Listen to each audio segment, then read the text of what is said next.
This video is sponsored by LumeCube and the new RGB light that they just released called the Panel Pro. So when it comes to cheap gear and very expensive gear, the great equalizer in quality costs about $100. Learning how to use this lighting tool will elevate your work instantly and bring the best out of your camera. Let me show you how it's done. I'm gonna show you how to take some professional portraits using my cheap camera, only one flash, and a cheap $20 umbrella.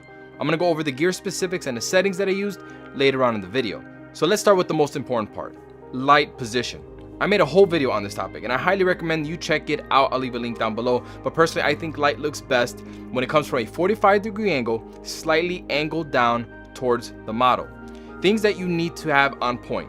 You want to have it as close as possible so that you can get the softest light quality, and you want to make sure that you have a catch light in the eye. That's a reflection of the umbrella in the eye. If you don't get that, you have to make adjustments until you do.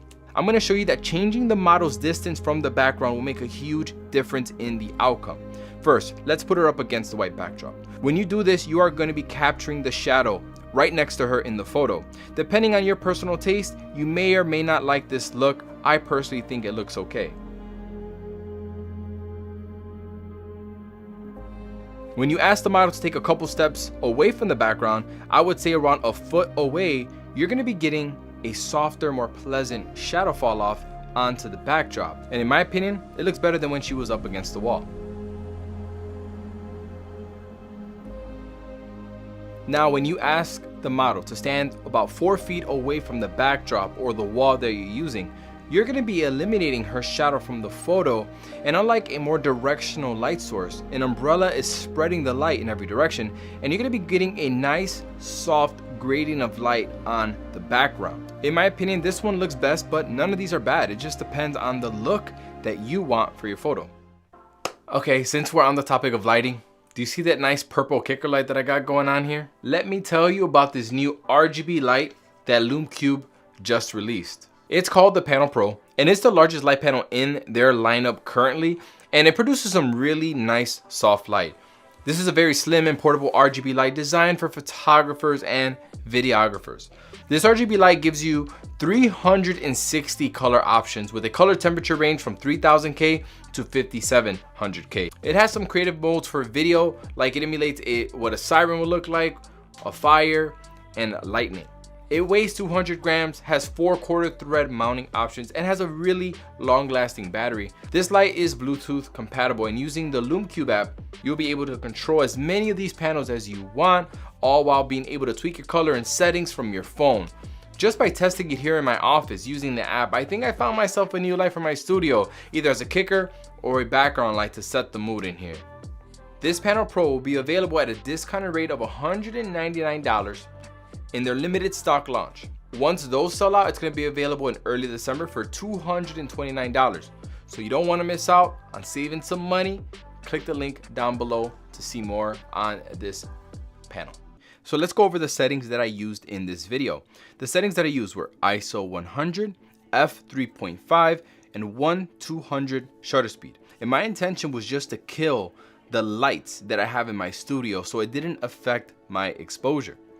I used ISO 100 for the cleanest image possible. The only time that I don't use ISO 100 is when I don't have enough light available. I used f3.5 aperture. This is an f1.8 lens, but for studio work, you don't need to shoot wide open. I prefer to shoot at a smaller aperture so I can get more in focus and get more sharpness. The beautiful thing about this flash is that it can shoot high-speed sync, and I can use any shutter speed that I want. If I can, I would stay under the camera's flash sync speed because high-speed sync puts extra strain on your flash, and I didn't realize that on this camera it was 1/160th. So let's go over the gear used in this video. The speed light that I'm using is more than $100 because it uses a lithium-ion battery, but the one that takes AA batteries is $100. This adapter that I'm using is about $15. It is really an amazing product that you can use for other flashes as well as you start upgrading in power. It also has a Bowens mount adapter built onto it so that you can use bigger, nicer soft boxes along with a slot to mount the umbrella. This is the wireless flash trigger that I'm using that pairs up with the flash. You just want to make sure that the speed light and this trigger are on the same group and the same channel so they talk to each other. I always use my flash in manual so I can control the power of my flash myself, but you can use TTL if you'd like. If you hit this side button here, you'll be able to adjust the flash power using the jog wheel. For those who don't have thousands of dollars worth of camera gear, I hope that you can take the tips in this video and it'll help you take professional portraits no matter where you are. The links to the gear will be down below.